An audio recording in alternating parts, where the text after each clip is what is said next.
Welcome to our deep dive into Nate Silver's 8 dimensions of the Democratic Party. Well, Nate originally had 6 and we added 2 more. The Democratic Party is a big tent, not a fancy wedding tent, but a massive circus tent. A union worker in Ohio and a tech billionaire in Silicon Valley end up on the same side. Today we'll explore the fault lines and surprising agreements holding this coalition together. Buckle up, it's going to be a bumpy ride.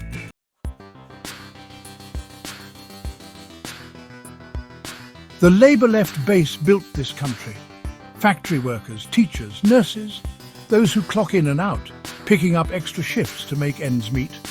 They believe in fair wages, decent healthcare, and not having work emails read on the toilet. Once the heart of the Democratic Party, now overshadowed by coastal elite issues.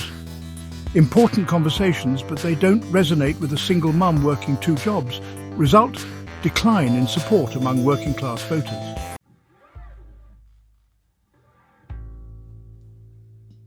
Now, some might argue that this shift away from the Labour left is just a natural evolution. After all, the economy is changing, and the days of good-paying, union-protected manufacturing jobs are dwindling. And sure, there's some truth to that. But here's the thing.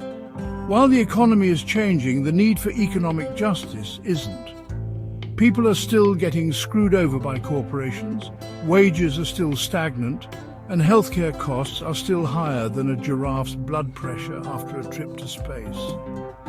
And when the party that's supposed to be fighting for working people seems more interested in debating the finer points of microaggressions, well, it's no wonder some folks are starting to tune out. This isn't just some abstract political science problem either. This has real-world consequences. It's part of the reason why someone like Donald Trump, a man who looks like he styles his hair with a cotton candy machine and whose understanding of economic policy is about as deep as a kiddie pool, was able to tap into working class anger and win the presidency. The Democrats need to remember that a party that doesn't fight for the working class is like a bird that's forgotten how to fly. It might look pretty perched on its branch, but eventually it's going to end up as cat food.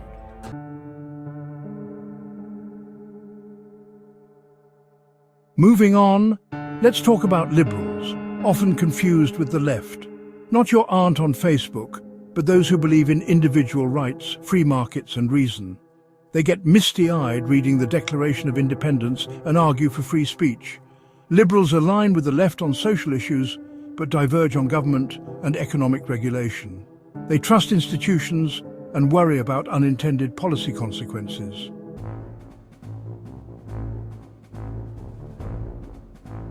Liberals believe in social safety nets and public education, but prefer market-based solutions like carbon taxes and school choice. This can cause friction with the Labour left, who see the market as rigged. The free market left unchecked concentrates wealth and power. Liberals also support regulations and antitrust laws to balance the market's power. The Democratic Party is still figuring out this balance.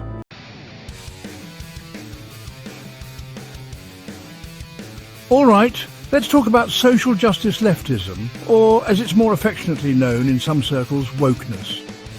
Now, before we dive into the dumpster fire of hot takes surrounding this group, let's acknowledge that fighting for social justice is, in itself, not a bad thing. It's actually quite noble. Who doesn't want a more just society? The issue, as always, lies in the execution. You see, this group, bless their hearts, can get so laser-focused on dismantling systems of oppression, often through identity politics, that they sometimes forget about things like, nuance. This laser focus can lead to some, shall we say, interesting interpretations of what constitutes oppression.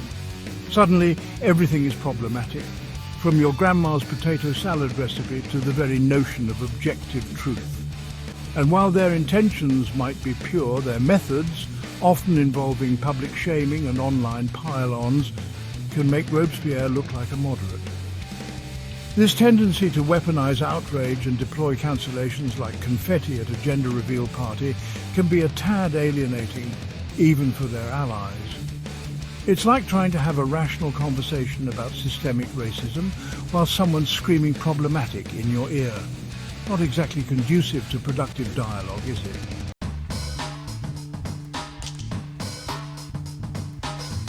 Now, you might be thinking, John, isn't all this focus on identity politics a bit divisive? And to that I say, my friend, you have stumbled upon the crux of the issue. Fighting for the marginalised is crucial, but sometimes it feels exclusionary. Take, for instance, their approach to class solidarity. The Labour left often finds itself at odds with the social justice crowd. It's like trying to organise a union meeting and half the room is arguing about inclusivity.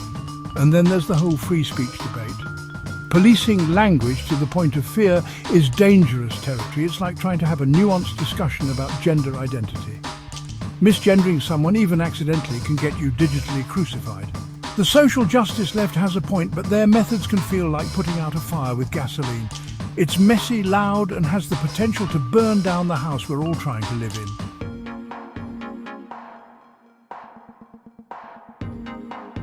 The socio-economic elite, or as I like to call them, the villagers.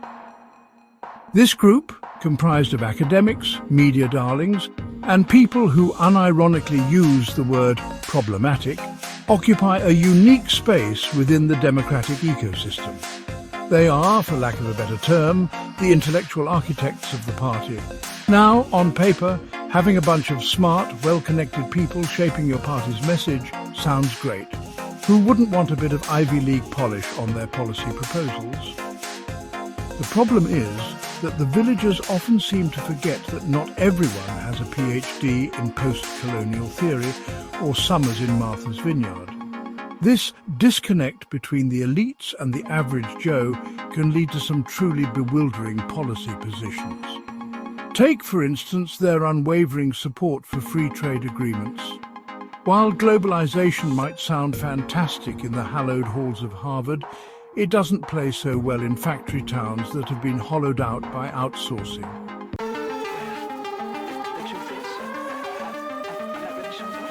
And let's not forget the media, our intrepid chroniclers of the human condition. The villagers control much of the narrative, shaping public opinion through their perch in prestigious newsrooms and think tanks. This detachment from everyday life can lead to tone-deaf moments. Like when a journalist, fresh off a private jet, lectures working-class families, or when a politician, educated in Swiss boarding schools, can't fathom why people struggle. The villagers mean well, but often lecture from ivory towers, unaware of ground realities.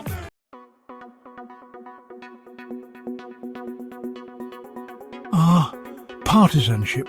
That grand unifying force that binds Democrats together like a warm, comforting blanket of shared ideology. Except, of course, when it doesn't. Because let's face it, folks, the Democratic Party is less a monolith and more a hodgepodge of different factions, all vying for power and influence. Now, on the surface, having a shared enemy in the form of, well, the other guys, can be a powerful motivator. It's like a political game of capture the flag, where the goal is to defeat the Republicans at all costs, even if it means sacrificing some of your core principles along the way. And that's where things start to get a little messy, because when you're so focused on winning, it's easy to fall into the trap of tribalism, where blind loyalty to the party trumps everything else, including common sense and basic human decency.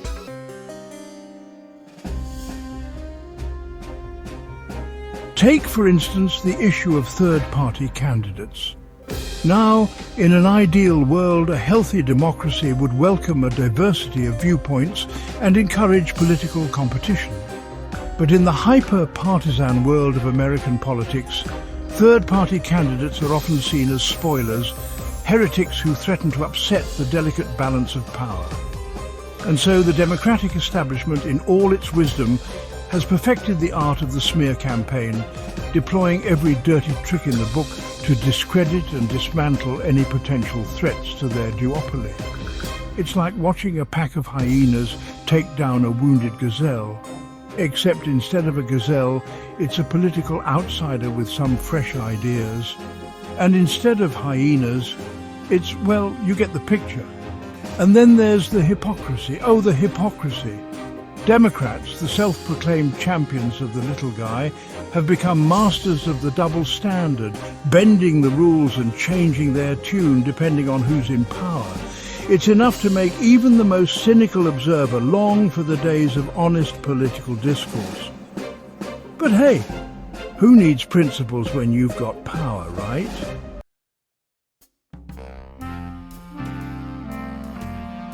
All right, let's talk about interest groups. Interest groups like environmentalists, teachers' unions and corporate lawyers. Some are as welcome at a Democratic fundraiser as a MAGA hat in a vegan cafe. And you'd be right to be suspicious. They're like that friend who crashes on your couch and never leaves, offering money and votes but then rearranging your furniture, demanding organic milk and arguing about healthcare. Interest groups pull the Democratic Party in different directions. Are they building a broad coalition or trying to please everyone? Spoiler alert, it's probably a bit of both.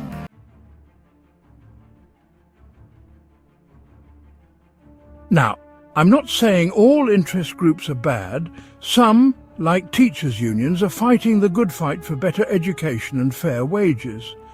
But then you have those corporate lobbyists slithering around like snakes in sensible shoes, whispering sweet nothings about economic growth and job creation. And before you know it, the Democrats are backing policies that sound suspiciously like they were written by the very corporations they claim to be regulating. It's like watching a nature documentary where a pack of wolves has dressed up as sheep to infiltrate the flock.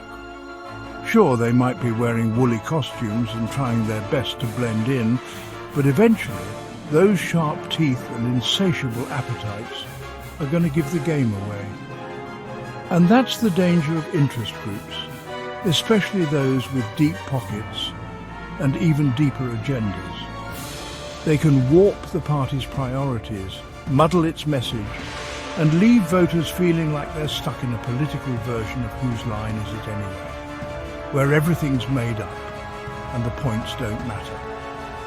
So the next time you see a politician railing against corporate greed while simultaneously accepting donations from a big bank, remember, there's a good chance an interest group helped write that speech. And if that doesn't make you want to scream into the void, well, then you're clearly not paying attention.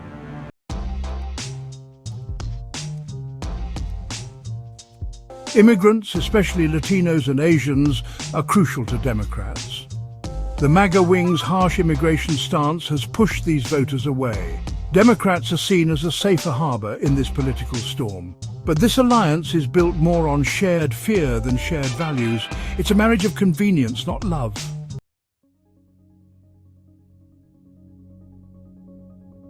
Now, this isn't to say that immigrants are a monolithic bloc, blindly voting for anyone with a D next to their name.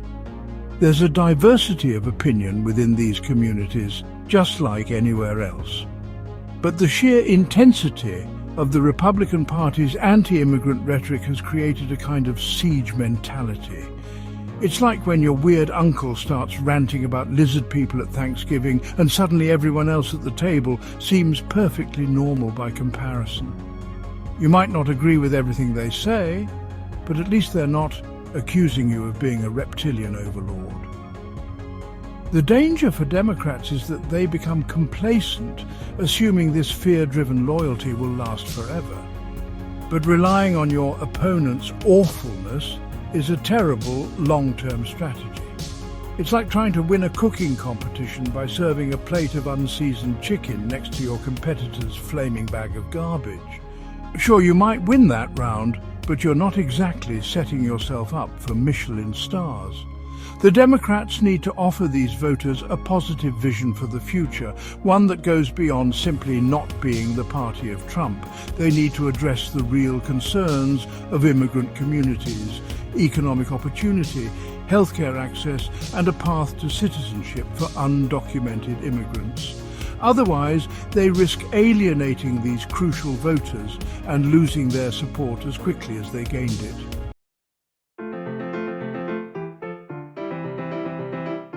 Now buckle up.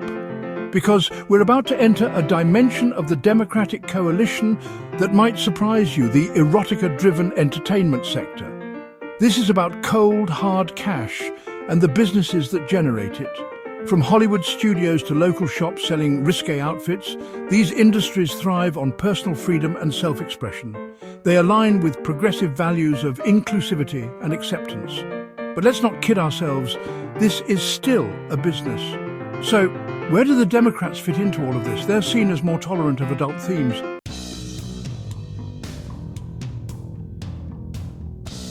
The Democrats' balancing act is like herding cats on a unicycle. They need to appeal to both progressive and traditional values. It's a tightrope walk, juggling chainsaws and kittens. Can they bridge the urban-rural divide? It's a hell of a show.